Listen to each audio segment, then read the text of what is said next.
Hey guys, I wanted to show you these.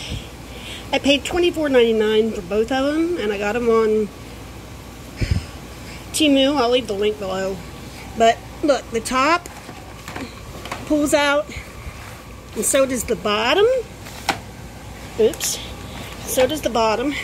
Each one has one of these, you know, to hold your scrubbers or whatever, and two of these little hooks. And I got them for underneath my kitchen sink because it's definitely needing it. I'll show a shame shot, but we're not going to too much there. Here's my shame shot. This is before, because I have no cupboards in my house. I have one closet in my whole house. So everything ends up getting shoved under here, and my back can't bend, so. And this is everything back in there. And yes, I do have empty milk jugs, but I do that so I can go water the old lady across the street's flowers when she can't do it. And see, I hang my things up here. All good. But now I got one for my bathroom.